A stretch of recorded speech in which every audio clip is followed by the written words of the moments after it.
And that's, to me, is important to tell a story. Earth, fire, wind, and water. They're all in the movie.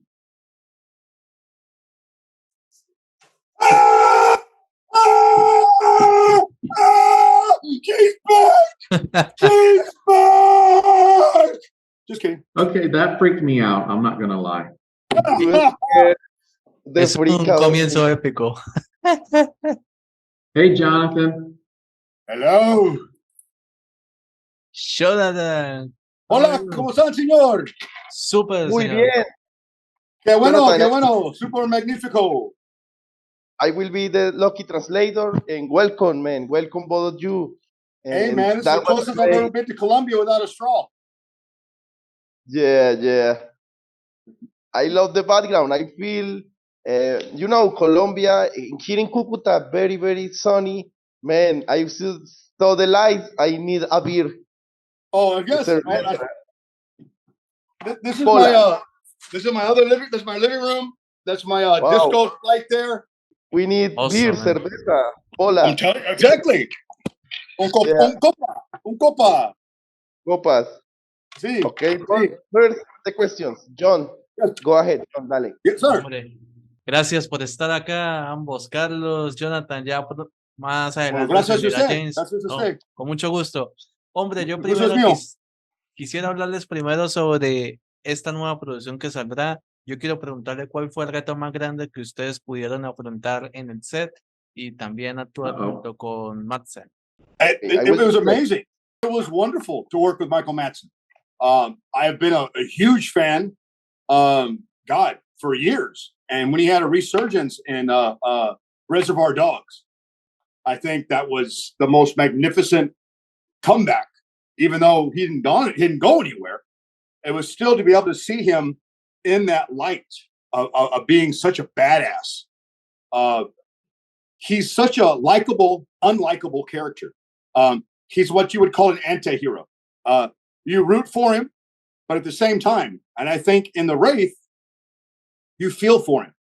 Even when he hits his girlfriend or ex-wife with a car, you feel so bad for him, because he does have a backstory. And I think he deserves accolade for his performances. Amazing. To be involved in a production that has him involved, Carlos, adding to the question to Jhon, being the writer, and because we listen now to Jonathan saying that he's a bad guy, but he has a background. So tell us, as a writer and as a producer, yes, how do you feel with this production, man?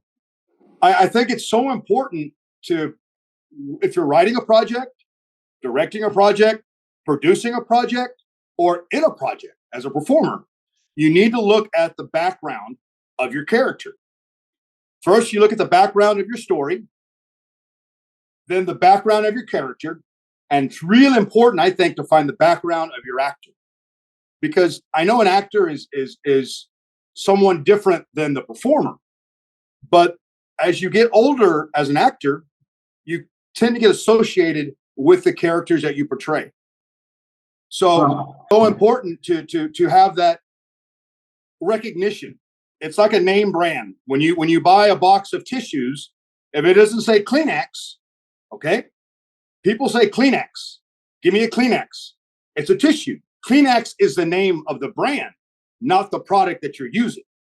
So it's so important to bring the product and the brand as close together as possible. And I will say this about as far as like the look and the feel of the production. We were set out in the countryside in central Texas, outside of San Antonio, in a small town called Junction. With the look and the feel of the countryside really helped to draw in a lot of the characters. It helped the actors such as Jonathan become part of the environment because of the darkness and the landscape and whatnot. Like when Jonathan mentioned about the brand, he and I had discussed his character before going in to film it. And I sent him the long monologue that we did. And we went ahead and talked about the right representation for his character to make sure that we did everything correctly in true to his heritage and his ancestry, and to all of the Native Americans' ancestry. So a great deal of work went into the actual writing. It wasn't just something that was, spit out. I did discuss that with the actors like Jonathan, Michael Madsen as well, to make sure that we had some sort of backdrop stories and 3 dimensions to the characters as best as I could. Thank you, Carlos. James, welcome. ¿Qué nos puedes comentar? We completed a movie and got distribution. We're all pretty excited about it, I think. I'm glad I finally got on this call. I saw Jonathan on there and I saw Carlos, so that's good. Yeah, no, it's very exciting up here. We got the Wraith Within gang here in the channel. I mean, it's amazing that how a producer, a writer, a director have all just jumped on board to a winning project. We have done something amazing in that, like James said, to get distribution, to get recognition off an old cowboy like himself making a movie. I mean, he knows how to drill holes in the fucking ground. Who knew that he knew how to make a movie other than him? Yeah. He knew it. He knew it. And we lucked out with James. James was a big believer in the film from the start. He came in after the proof of concept trailer that we did. And James really cared about a lot of the cast and the crew and making sure that everything got done right. And that's why he was on set. Jonathan, he was on set with you. And Yes, he was always there. Yeah. And James, tell us a little bit about what drew you to the project and all that good stuff. Yeah. I suppose the short answer is opportunity. Well, I had already met Carlos before on the set of a smaller little project. Probably the year before, maybe a year and a half before. So there's already kind of a connection there. And then, And then Carlos reached out to me, kind of introduced me to the idea. And it happened to be good timing for me as, I could hop on in there and help out. The best opportunity. Time. Opportunity calls you, yeah. I'm telling you, opportunity, man. There's no such thing as luck. I think luck is timing and preparation when things happen. And opportunity is not an example of luck, but about being ready when it happens and to believe in it. I mean, a lot of producers don't believe in what they do, but I think James believes in everything that he does. But most importantly, I think he believes in what other people can do. Mm-hmm. Yeah. Wow. That's really perceptive, Jonathan. I agree with that. No, it's true, James. It's true, man. I mean, hey, man. I mean, I'm going through a divorce, I think. I'm going through stuff in my personal life, man. And if it wasn't for you, brother, I'd really feel like shit. I appreciate you very much, sir. And you too. Well, it's great to have you. Wow. ¿Tienes una pregunta, Jhon, or qué? Yes. Jhon had a lot of questions, but we can do with the yes, time. Jhon. Le pregunto a todos ustedes, me gustaría, antes de llegar a esta gran producción, quiero hablarles sobre cómo fue su experiencia en los comienzos.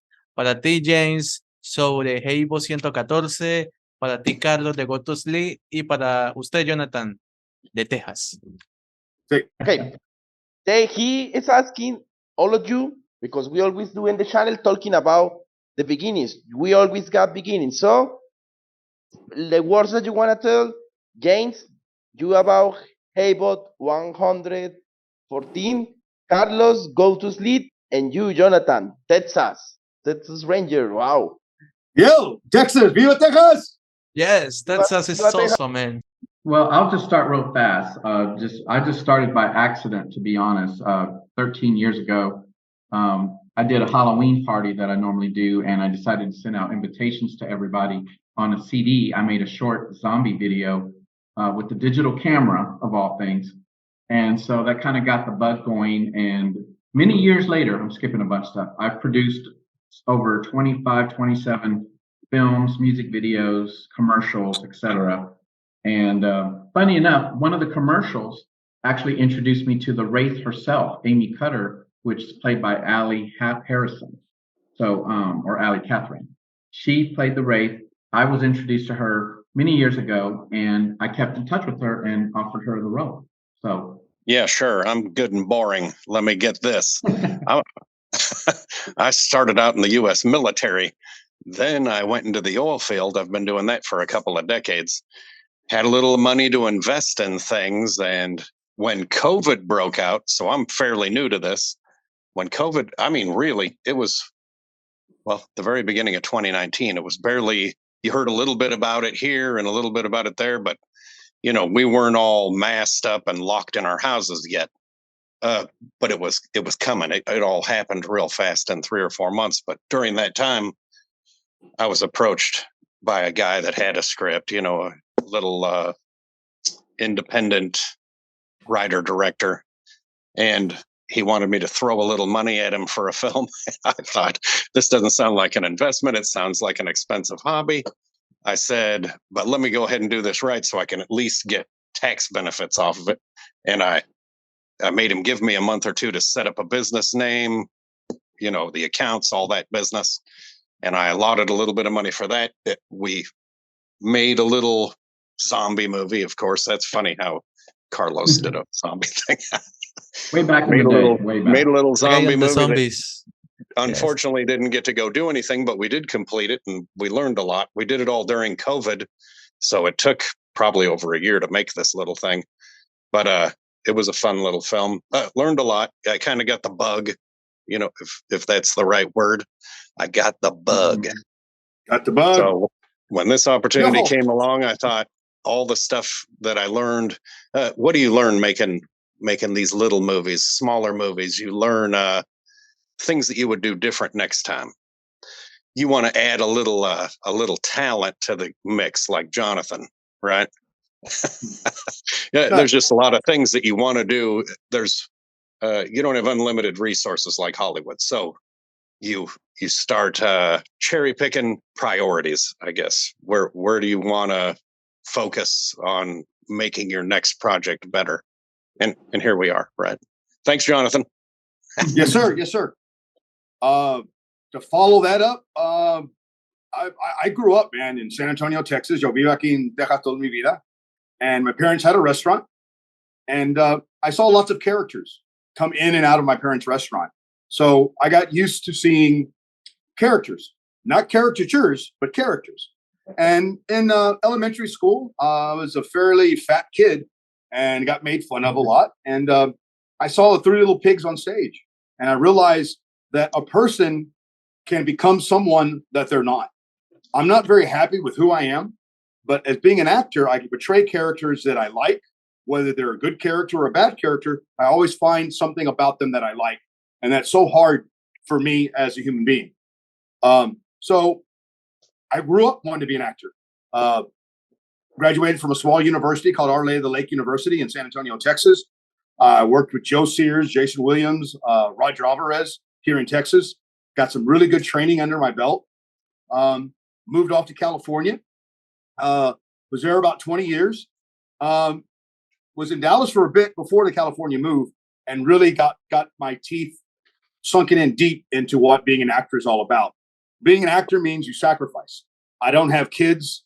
I have an unsuccessful marriage. 2 of my dogs have died in the last 3 days. My God. To be an actor means you deal with loss.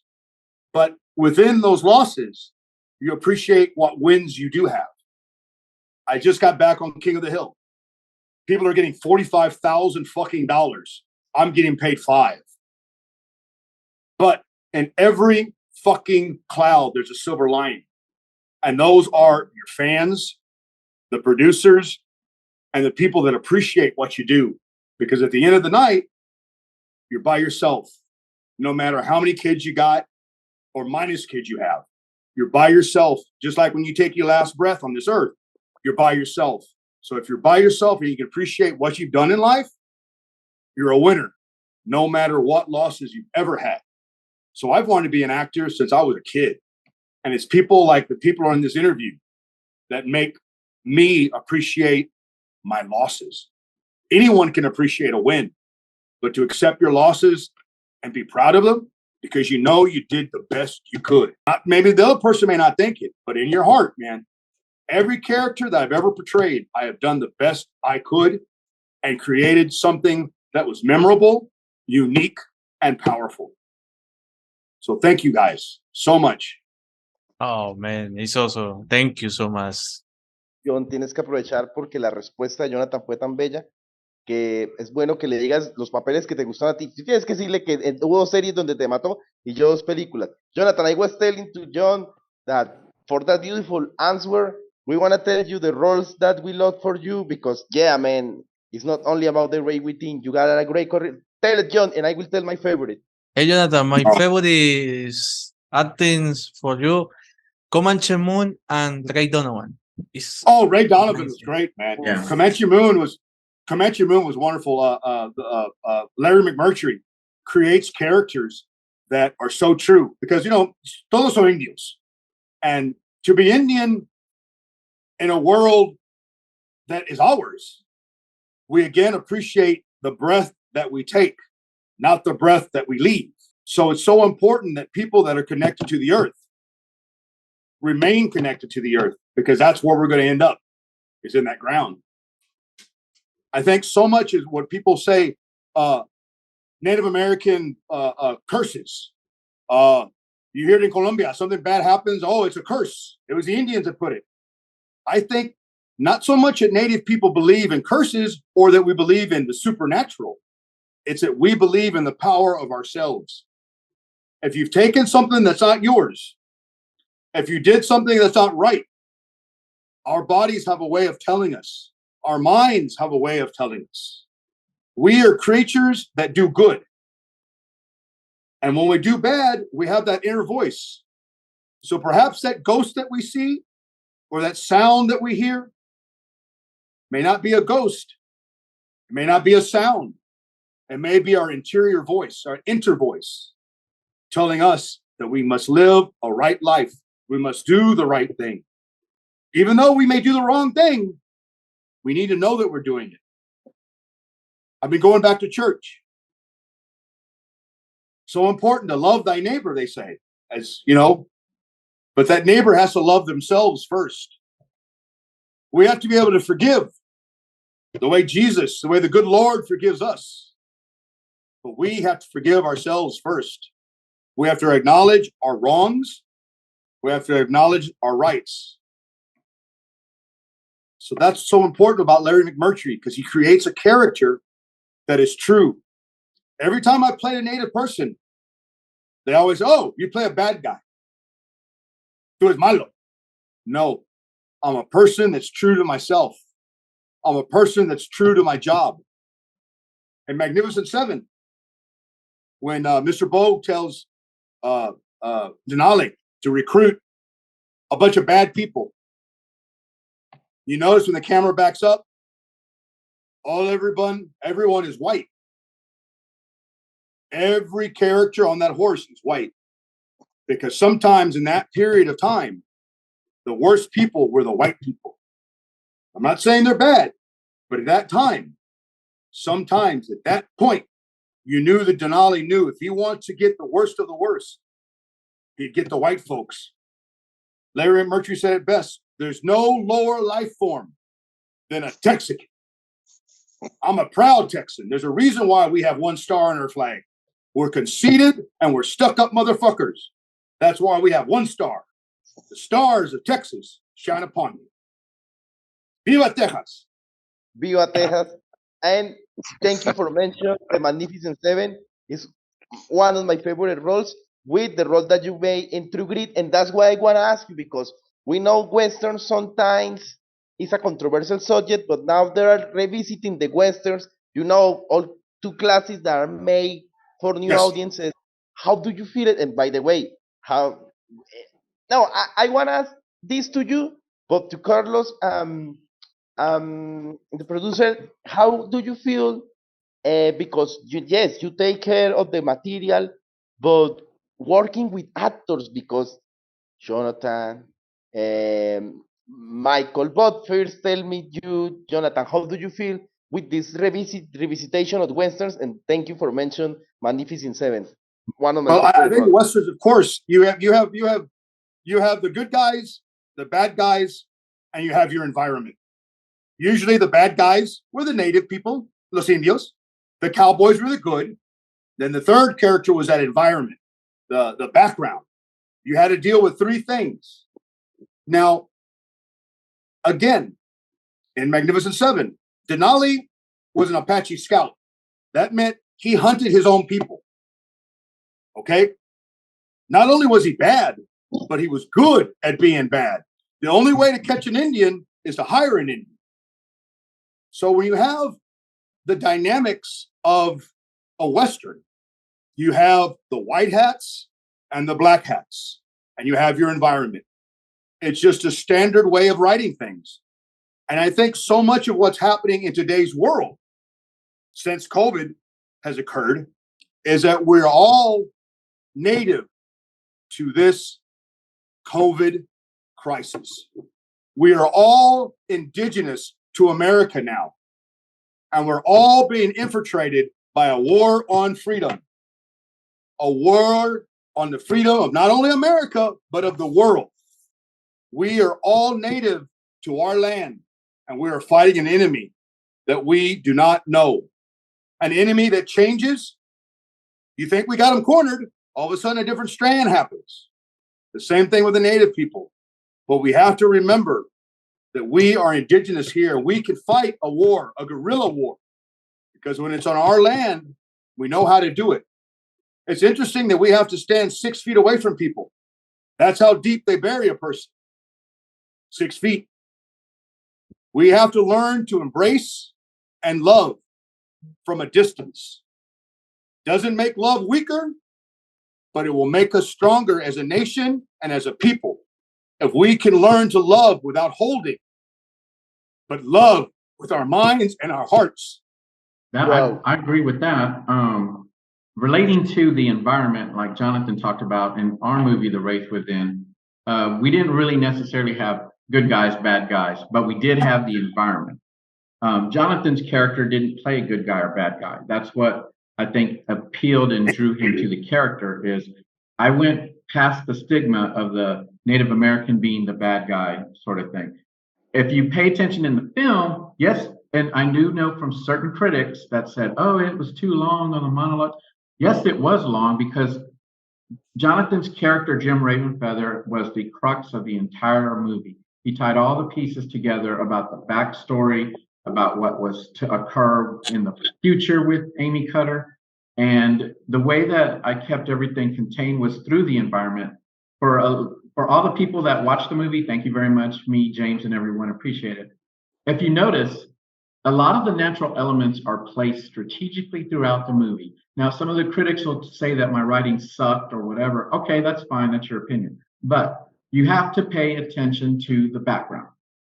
There's nature elements in the entire movie from the beginning to the end. Okay, that to me is creepy. That to me is nature can contain people without them realizing it. And yes, it's supposed to be a horror movie. It's more supernatural thriller. But I think having the environment contain you when you're not even aware that it's containing you is creepy enough as it is. We all live in our houses. That contains us. Nature contains us all, like Jonathan says. That's why I wrote The Wraith Within the way I did, because I wanted the characters to not escape. Because people were like, oh, well, why didn't they just get, hitchhike on the highway or whatever? No, they didn't have an opportunity because nature contained them. And that's, to me, is important to tell a story. Earth, fire, wind, and water. They're all in the movie. If you pay enough attention, you will see these elements and maybe you'll appreciate those smaller details in the background. And that's what I think. James, I don't know if you want to elaborate on that or not, because you were on set most of the time. No, I'm probably not going to be able to add to that. I was sitting on the tailgate. Sometimes we ate burgers. Might have been a little whiskey drinking while I was watching people film, but yeah, well, you watched I was Jonathan enjoying film, nature. So. You watched them get killed, actually, so there you go. I did that. Mm-hmm. Did that. De hecho, te recuerdo, James, hay una producción que la verdad me pareció súper maravillosa que Jonathan actuó, que se llama, la abducción del cuarto tipo. Y pues, Carlos, también que me recuerde sobre esta producción que se llama Crisis. From James and Jonathan, wherever you want to talk about abduction of the fourth kind. And for you, Carlos, Crisis, wherever you want, we will listen because we are having the time of our lives. I just wanted to say thank y'all for having us on your podcast, and to all of the people that watch your podcast. These guys are great. They do a good job, and you guys should be proud of your show all the way here in America. So, Colombia, tengo una buena noche y todo, y tengo buena suerte y todos para ti in the podcast. Shout out to the Gonzaga Bulldogs that graduate tomorrow from law school. Y'all know who you are, Keith Manecki as well. That's all I will say on this end, but Jonathan and James can talk about the fourth abduction alien movie that they did. I saw it. It was good, Jonathan. It was good. Yep, that's how I met Jonathan, was on that production. Yep. That was great. It's another fun show, right? Yeah, that was fun. That was a weekend type filming. That's a different operation. A lot of volunteers or guys just working for, that because they want to. There was a lot of that going on. And I think we filmed not far from where Jonathan lives. Somehow, I think the star of that, the main character in that film, knows Jonathan. Is that right? Was it Chris? Yes, Chris. Yep, that's how I ended up getting introduced to Jonathan. Yep. I heard that he was interested in being in that little thing. And I got put in touch with him. Then I introduced him to Carlos. Yeah, this has been what a ride. Yeah, that film is everywhere. That little film actually is all over the world right now. I'm not even sure how many networks. The writer-director for that is Brett Wilson, and he sends out little messages all the time everywhere that thing's at.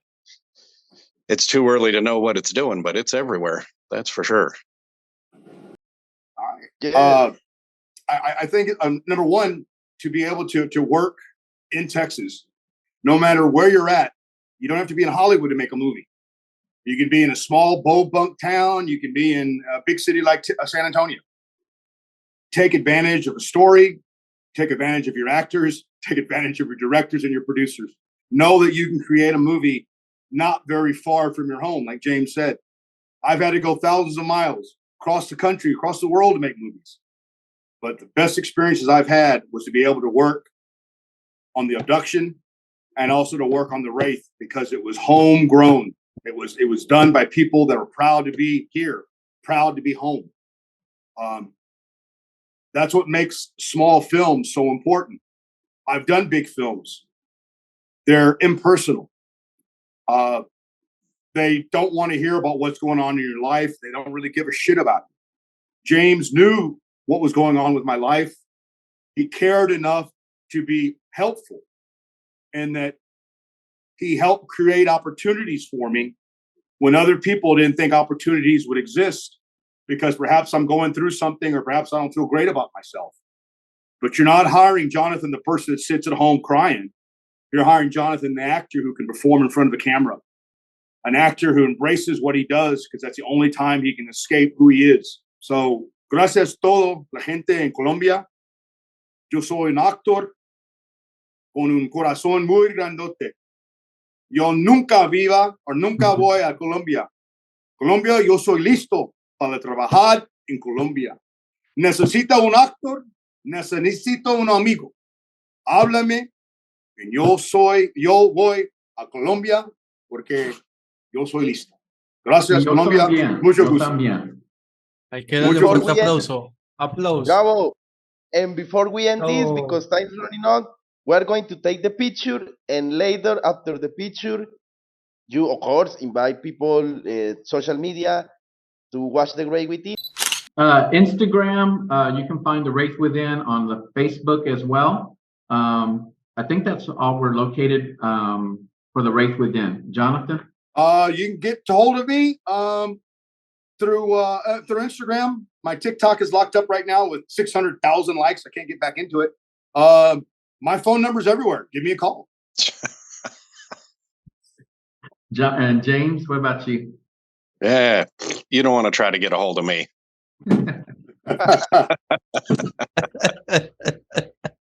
Well, thank No, you guys háblame, so gente, much. háblame.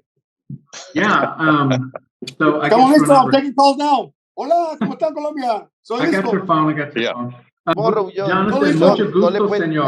Yo soy listo del trago. Andrés, Mañana. ¿Por qué? mucho Mañana. gusto. Oh, mucho gusto. Jonathan, I will tell you two things before you leave. In the translation of Tulsa King, they name you Malacara. In Spanish, I Maricara, was that's glad. Maricara, And- sí, sí. We are glad to have you because you are the second indigenous person from the States. We got the amazing Cara J. Myers. So we love to Oh. talk with the old generations, you people. I want to tell you, Cucuta here, my city, our city, is the first place that got like a fortress from Right, the fortress, indigenous yes. people here in Colombia that fought against the Spanish. So for us, it's an honor. Right. We, the Motilons, salute you. And So, thank gracias, you. gracias. Es porque yo quiero voy a Colombia, because the history is very deep, very deep. Very- We Okay, need that, gracias. Jhon. Dice, Jhon became millionaire. Yeah, a roll. So thank you. Thank you, Carlos. Thank you.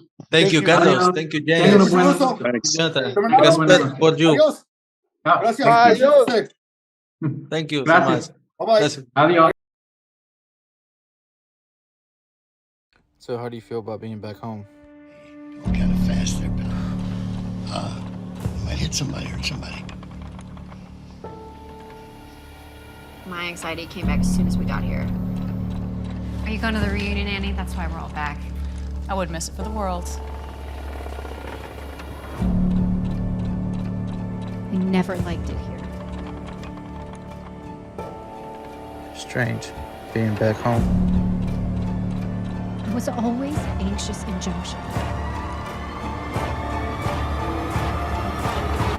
I just feel like we shouldn't be here.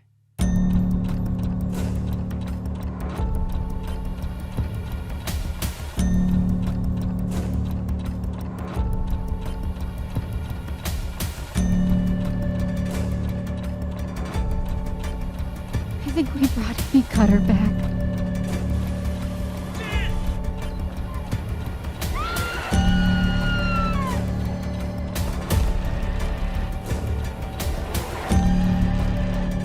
She isn't going to let us all live.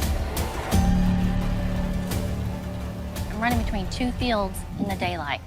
Yeah, well, crazy things can happen in the daylight.